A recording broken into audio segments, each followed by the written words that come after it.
ஏசாயா, எரேமியா, எசேக்கியேல், தானியேல் எல்லோருமே ஒரே சத்தமா சொன்னாங்க, மனம் மாறுங்க, மனம் திரும்புங்க, கர்த்தருக்குள் திரும்புங்கன்னு. ஆனா ஜனங்கள் கேட்கல. முடிவுல எருசலேம் அழிந்தது. மக்கள் பாபிலோனுக்கு சிறைப்பிடிக்கப்பட்டாங்க. ஆனா தேவன் தன் உடன்படிக்கையை மறக்கல. பெர்சியாவில் சைரஸ் ராஜாவை பயன்படுத்தி ஜனங்களை மீண்டும் சொந்த தேசத்துக்கு அனுப்பினாரு. ஹாகாய், செகாரியா மாதிரியான தீர்க்கதரிசிகள் வழியில 2வது ஆலயம் கட்டப்பட்டது. ஆலயம் இருந்தாலும் சுவர் இல்லாத நடு பலவீனமா தான் இருக்கும். சத்தியம் இல்லாத மக்கள் மீண்டும் விழுந்து விடுவார்கள். அதற்காக தன் தேவன் 3 பேரை எழுப்புறாரு: எஸ்ரா, நெகேமியா, மல்கியா. எஸ்ரா தேவனுடைய வேதத்தை கற்றுக் கொடுத்த ஆசாரியன். எஸ்ரா ஒரு போர் வீரன் இல்ல, ராஜா கூட இல்ல. அவர் ஒரு வேதாசிரியன், ஆசாரியனா இருந்தாரு. எருசலேமுக்கு வந்தப்போ ஆலயம் நிச்சயமா இருந்தது. ஆனா மக்கள் மனசு பலவீனமா இருந்தது. அவர்கள் வேதத்தை மறந்துட்டு ஆண்டவரை விட்டு ரொம்ப விலகி இருந்தாங்க.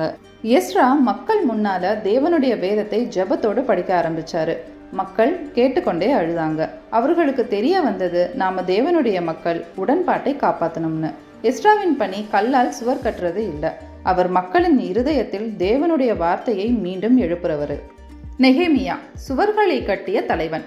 அடுத்தது நெகேமியா. அவர் பெர்ஷிய ராஜாவுக்கு கோப்பையாளர். எருசலேம் சுவர்கள் இடிந்து கிடக்குதுன்னு கேட்டதும் அவர் மனசு உடைஞ்சது. ராஜாவின் அனுமதியோடு வந்து சுவரை கட்ட ஆரம்பிச்சாரு. அவருக்கு எதிர்ப்பு வந்தது. பகைவர்கள் நையாண்டி செஞ்சாங்க. ஆனாலும் ஒரு கையில வாள், இன்னொரு கையில கல். இப்படி மக்கள் வேலை செய்தார்கள். வெறும் 52 நாள்ல எருசலேமின் சுவர் நின்றது. சுவர் மட்டுமில்ல, ஜனங்களின் மரியாதை மீண்டும் எழுந்தது. நெகேமியா சுவர் கட்டினவர் மட்டுமல்ல, மக்களின் விசுவாசத்தையும் மீண்டும் எழுப்பினார்.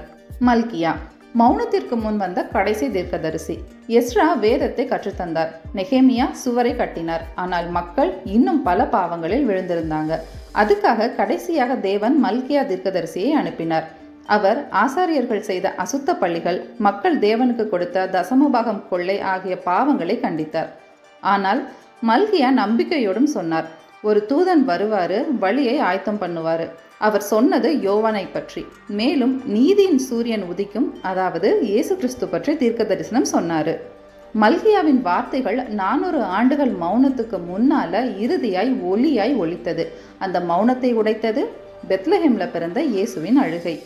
எஸ்ரா தேவனுடைய வார்த்தையை மீட்டார். நெகேமியா எருசலேமின் சுவர்களை மீட்டார். மல்கியா மேசியா வருவார் என்று வழியை திறந்தார்.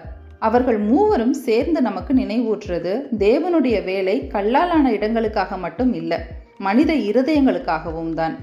சுவருக்காக மட்டுமில்ல, விசுவாசம் உயிரோடு இருக்க வேண்டும் என்பதற்காகவும் தான். இந்த கதை பழைய ஏற்பாட்டின் கதையை முடிச்சு நேரா கிறிஸ்துவின் வருகையை காட்டுது.